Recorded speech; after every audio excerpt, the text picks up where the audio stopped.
চৰকাৰী কৰ্মচাৰীসকলৰ বাবে জনাব বিচাৰিছোঁ পুনৰ এটা গুৰুত্বপূৰ্ণ খবৰ য'ত কৰ্মচাৰীসকলৰ NPS, UPS, OPS সন্দৰ্ভত নতুন নিৰ্দেশনা আহিছে। প্ৰতিজন কৰ্মচাৰীয়ে জনাটো দৰকাৰ। সবিশেষ আপোনালোকক জনাব বিচাৰিছোঁ। ভিডিঅ'টো প্ৰথমৰ পৰা শেষলৈকে চাই থাকিব। শেহতীয়াভাৱে NPS ট্ৰাষ্টৰ ফালৰ পৰা এই পাব্লিক নটিচ প্ৰকাশ কৰিছে আৰু ইয়াত উল্লেখ কৰা হৈছে যে 31/3/2025 তাৰিখ বা তাৰ আগতে NPSৰ অধীনত অৱসৰ লোৱা গ্ৰাহক বা তেওঁলোকৰ আইনীভাৱে বিবাহিত পত্নীৰ বাবে UPSৰ সুবিধা।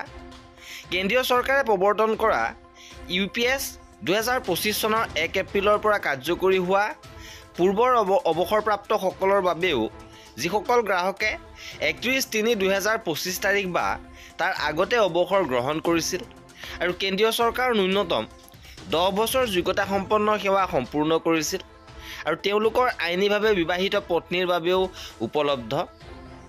NPSৰ অধীনত এনে অৱসৰপ্ৰাপ্ত কৰ্মচাৰী পত্নীৰ বাবে তলত দিয়া অতিৰিক্ত UPSৰ সুবিধাসমূহ উপলব্ধ আৰু তেওঁলোকে বাৰ্ষিকীকে ধৰি NPSৰ অধীনত লাভ কৰা সুবিধাসমূহ আত্মসমৰ্পণ কৰাটো বাধ্যতামূলক নহয়। এই ক্ষেত্ৰত এককালীন পৰিশোধ এবাৰ, শেষত লোৱা মৌলিক দৰমহাৰ 10 ভাগৰ 1 ভাগ আৰু ইয়াৰ ওপৰত ডিয়াৰনেছ এলাৱেন্স প্ৰতিটো সম্পূৰ্ণ কৰা 6 মাহৰ যোগ্যতা সম্পন্ন সেৱাৰ ক্ষেত্ৰত মাহেকীয়া টপ আপৰ পৰিমাণ এই ধনৰাশি NPSৰ অধীনত গ্ৰহণযোগ্য UPS pay out dearness relief DR বিয়োগ কৰি প্ৰতিনিধিত্বমূলক বাৰ্ষিকী ধনৰ ওপৰত ভিত্তি কৰি গণনা কৰা হয়। বিগত সময়ৰ বাবে ওপৰৰ সুবিধাসমূহৰ সন্দৰ্ভত বকেয়া ধনৰ ওপৰত প্ৰযোজ্য PPFৰ হাৰ অনুসৰি সৰল সুদ। ইয়াৰ পিছত উল্লেখ কৰিছে UPSৰ সুবিধাসমূহ কেনেকৈ দাবী কৰিব।